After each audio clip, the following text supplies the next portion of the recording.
तीनों में से एक दवा का चयन करते हैं और जो हमारी on the ground of similimum one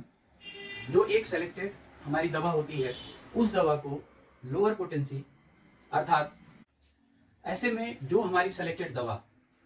जो मोस्ट सिमिलिमम वन चाहे वो एमन इपिकाक हो या सेनेगा हो, एक दवा हम उसको रिपीटेड डोज में देते हैं और वो दवा हमारे पेशेंट की इम्यूनिटी को भी बूस्ट करती है, प्लस जो रोग की इंटेंसिटी है वो उसको कम कर देती है और इससे पेशेंट जो है वो उसका हेल्थ प्रॉपर वे में मेंटेन होने लगता है। और जब पेशेंट अब ये कंडीशन डेवलप कर जाती है कि अब आगे क्रम में अगर हम उसको कोई भी गंभीरतम दवा होम्योपैथी की प्रकृत दवा अगर हम देते हैं तो वो उस दवा को आसानी से टॉलरेट कर सकता है, क्योंकि स्पेशली अस्थमा के केसेस में पेशेंट की वाइटलिटी इतनी लो होती है कि वैसे क्रम में अगर बिना उसको प्रॉपर तरीके से मैनेज किए अगर हम डायरेक्टली कोई भी प्रकृत गंभीरतम दवाई देते हैं तो वो कहीं ना कहीं उस पेशेंट की लाइफ को थ्रेटन होगा और ऐसे में पेशेंट का सर्वाइवल भी मुश्किल हो सकता है। तो इस तरीके से हम अस्थमा के पेशेंट को केयरफुली होम्योपैथिकली प्रॉपर तरीके से टैकल कर सकते हैं और आगे के क्रम में हम उसको प्रकृत दवा दे करके एक नई जिंदगी एक नई ऊर्जा के साथ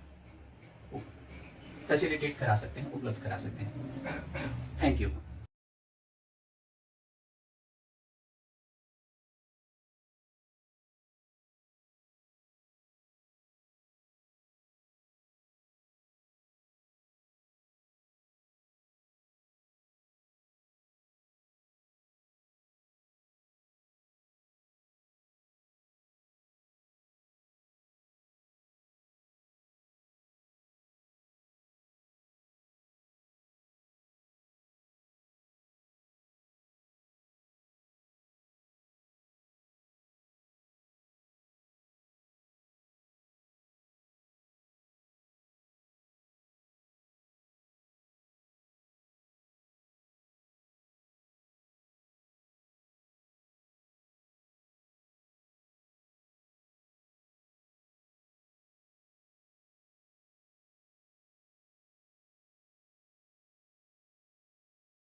किसी सलाह या केस स्टडी के लिए आप मुझे डीएम में संपर्क कर सकते हैं।